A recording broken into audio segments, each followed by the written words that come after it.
Okay, folkens, en lille hurtig tutorial på Shellys Bluetooth-tryk i en Fuga-ram. Alle rammer og bagplade af selve tryket skal af. Så af med bagplade og den her ekstra lille ramme. Så vi kan få den løsnet med i hvert fald de to bagerste. Og så frontrammen her, den skal forover. Så lige ind og have ved på begge sider.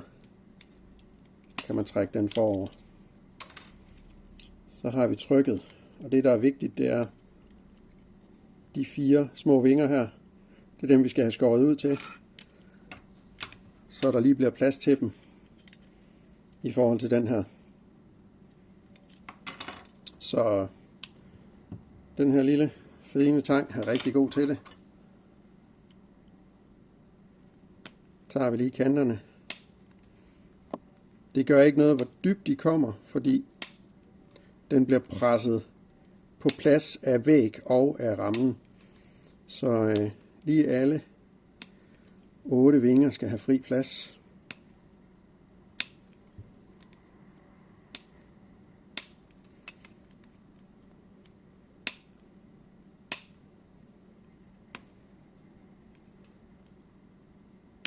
Sådan der. Og så skal vi lige have plads til, at pladen, at selve trykket kan komme igennem.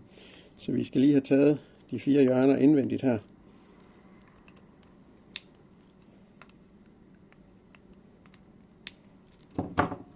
Således. Så kan trykket nemlig falde på plads her. Det var første del. Vender vi den lige rigtigt, så vi har. Så på selve den her ramme skal vi lige have snittet en 3/4 mm af hver side rundt her. Så lige så forsigtigt, så I ikke skærer jer selv i fingrene. Lige ind og snitte lidt af. Og det er vigtigt, at I får lavet hjørnerne helt lige, ellers kan trykket nemlig ikke være der. Det er lige lidt fingerspidsgefühl for at få den helt rigtig.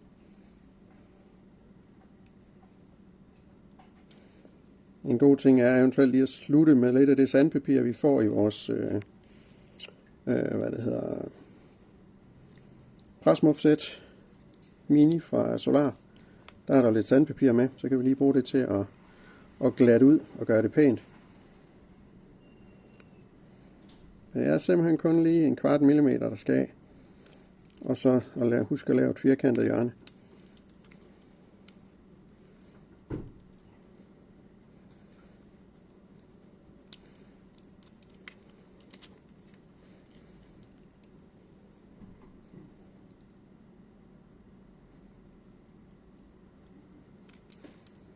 Vigtigt med en skarp kniv her.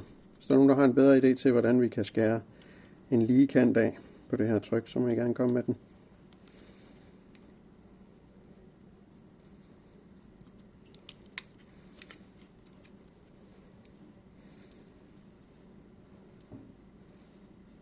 Men hvis vi ikke får den kant her af, så går tangenterne nemlig på.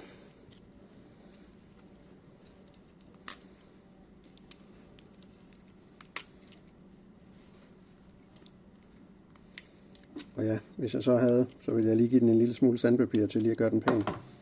Men det er sådan set det, der skal til. Altid lige holde øje med, når jeg har sat den i, om trykkene de går, som de skal. Og så kommer den til at sidde sådan. Det er sgu nemt.